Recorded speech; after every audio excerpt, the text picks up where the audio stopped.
تو Peoples party نے بڑی محنت کی،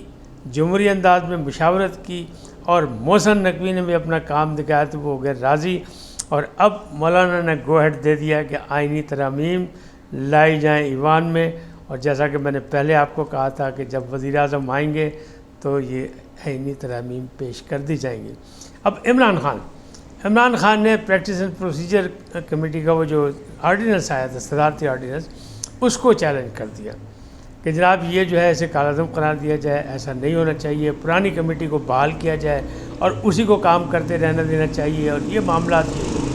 بہرحال چیلنج کر دیا، حق ہے، چیلنج ہوگا، یہ تو ساری چیزیں عدالتیں بنی اسی کام کے لیے ہیں کہ چیلنج کیا جائے، وضاحتیں طلب کی جائیں، مانگی جائیں، وضاحتیں کی جائیں، یہ سارے معاملات چلتے رہیں گے۔ لیکن اب جو معاملات ہیں وہ یہی ہیں کہ اصل چیز جو ہے، اصل مسئلہ جو ہے وہ، کیونکہ حکومت جو ہے وہ کامیاب ہو گئی IMF سے قرض لینے پر، جس کے بارے میں یہ کہا جا رہا ہے سوال ہی نہیں پیدا تھا، پاجی چھٹی ہو گئی۔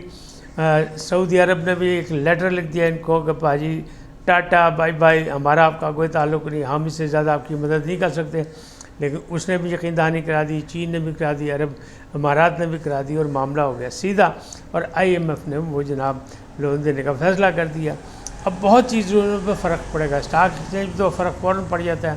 لیکن باقی چیزوں پہ بھی فرق پڑے گا، اور مہنگائی میں کمی بھی آئے گی، کوشش کی جائے گی۔ ٹھیک ہے یہ وزن پڑے گا عوام پہ ہی، لیکن کیسے پڑے گا، وہ قسطوں میں پڑے گا، اس کے لیے حکمت عملی کیا ہے، سخت فیصلے مزید ہوں گے، وہ سخت فیصلے جو حکومت کرے گی وہ کس پہ جائیں گے، وہ بھی عوام کی طرف ہی جائیں گے۔ لیکن وہ جو ایک قصہ تھا، کینیا، سری لنکا، وزراء کے گریبان پکڑے جائیں گے، کسی کو چھوڑا نہیں جائے گا، کوئی کسی کے گھر جو ہے وہ شادی نہیں کرے گا، ان لوگوں کو معاشرے سے بالکل بائیکاٹ کر دیا جائے گا، یہ سب زیرو ہو جائیں گے، وہ معاملہ ہو گیا ختم۔ اور یہ معاملہ جو ہے اب سیدھا ہوتا نظر آ رہا ہے، اور آہستہ آہستہ جو ہے وہ بہتری آ رہی ہے اور آئے گی آئندہ میں۔ لیکن عمران خان کیا کرنا چاہتے ہیں؟ عمران خان دباؤ بڑھانا چاہتے ہیں، اور یہ ان کا حق ہے، ہر سیاسی پارٹی کا حق ہے۔ وہ کہتے ہیں ہمارے پہ جتنے مقدمات بنے ہیں وہ ناجائز بنے، تو اگر وہ کہہ رہے ہیں ناجائز تو پھر ظاہر ہے دستاویزات کے ساتھ اس کو ثابت کرنا پڑے گا۔ لیکن دوسری طرف وہ ڈیلے ٹیکسز استعمال کر رہے ہیں کہ وہ جو 190 ملین والا جو ہے انہوں سیدھا نہیں ہونے دے رہے، کہ وہ ندیم عمر صاحب جو ہے نیب کے، ان پہ آخری جراؤ نہیں ہو، مکمل نہیں ہونے دے رہے، وہ معاملات جو ہیں وہ اسی طرح ہی ہے کہ تاخیری حربے ہوتے رہے۔ اس کا مطلب یہ حکمت عملی ہے ان کی، تو ہر پارٹی کی اپنی حکمت عملی ہوتی ہے، ہر وکیل کی اپنی حکمت عملی ہوتی ہے۔ جیسے معاملات جو ہیں وہ مختلف جگہ جو ہے وہ گئے ہیں، عدالتوں میں بھی حامد خان صاحب بھی گئے ہیں، سلمان اکرم راجہ بھی گئے ہیں، سب کچھ ہے، تو اپنی اپنی حکمت عملی ہے، عدالتیں اپنے حساب سے فیصلہ کریں گے۔ لیکن جو ہے وہ بہت بڑا لیکن ہے، اور وہ لیکن یہی ہے کہ کیا سیاسی عدم استحکام جو ہے اس کا خاتمہ ہو سکے گا؟ بظاہر نظر نہیں آ رہا ہے۔ بظاہر یہ جو گھمسان کی لڑائی جس کا میں نے کہا تھا وہ عدالتی میدان میں جو چل رہی ہے، وہ عدالتی نظام کے خلاف چل رہی ہے، وہ تو نظام دین کو لے کے بیٹھنا چاہتی ہے، لیکن ایسا ہوگا نہیں۔ سازشیں کامیاب نہیں ہوتی، سازشیں ہوتی ہیں، لوگ کرتے ہیں، اپنی حکمت عملی بناتے ہیں، منصوبہ بندی کرتے ہیں، لیکن ریاست سے ٹکراؤ کوئی اتنا آسان کام نہیں ہے۔ اور فی الحال عسکری قیادت اور سیاسی قیادت ایک پلیٹ فارم پہ ہے، ایک پیج پہ موجود ہے، ابھی پیج یہ پھٹا نہیں ہے، تو جب تک یہ پیج نہیں پھٹتا اس وقت تک بھول جاؤ سب کچھ۔ اب نئے DGISI جو آ رہے ہیں 30 تاریخ کو، تو کیا کچھ تبدیلیاں ہوں گی؟ یقیناً ہوں گی، ٹیم میں تبدیلیاں ہوتی ہیں اور ہونی بھی چاہیے۔ جو نیا سربراہ آتا ہے وہ اپنے اداروں کو اپنے حساب سے چلاتا ہے، لیکن ان کی ریپوٹیشن جو ہے وہ یہی ہے کہ ایک پیشہ ورانہ جرنیل ہیں وہ، اور وہ خود بھی جنرل ہیں، لیفٹیننٹ جنرل، ان کے والد محترم بھی لیفٹیننٹ جنرل کی حیثیت سے ریٹائر ہوئے، اور پھر وہ PhD ڈاکٹر بھی ہیں، پہلا جنرل ہے میرا خیال جو ڈاکٹر بھی ہے، تو بہت اہم آدمی ہیں اور کم گو آدمی ہیں اور سنجیدہ آدمی ہیں، پروفیشنل آدمی ہیں، لہٰذا ISI میں بھی کچھ تبدیلیاں دیکھنے کو ملیں گی، اور جب وہاں تبدیلیاں ہوں گی تو اس کا رزلٹ جو ہے وہ پورے پاکستان میں ملے گا۔ بہرحال ندیم انجم صاحب نے اپنی اننگ اچھی کھیلی اور اسی لیے ان کو 1 سال کی ایکسٹینشن بھی دی گئی، لیکن اب نئی باری آئی ہے عاصم ملک کی، تو اب دیکھیں ایک عاصم تو PTI کو ہضم نہیں ہوا تھا، اب 2 عاصم کس طرح ہضم ہوں گے۔ بہرحال PTI کا حق ہے کہ وہ احتجاج بھی کرے، جلسے بھی کرے، جلوس بھی کرے، لیکن آئین اور قانون کے دائرے میں، اور پنجاب حکومت نے بھی یہ کہا جو قانون توڑے گا پھر اس کا منہ بھی توڑا جائے گا۔ اس وقت اتنا ہی، پھر ملیں گے نئے موضوع کے ساتھ. جاتے جاتے آپ سے درخواست، آئی این ایل کو سبسکرائب کریں، لائک کریں، گھنٹی کا بٹن دبانا نہ بھولیں، اور اپنی قیمتی رائے کا اظہار اپنی شخصیت کے مطابق کریں. سدا سلامت رہیں. اللہ نگہبان.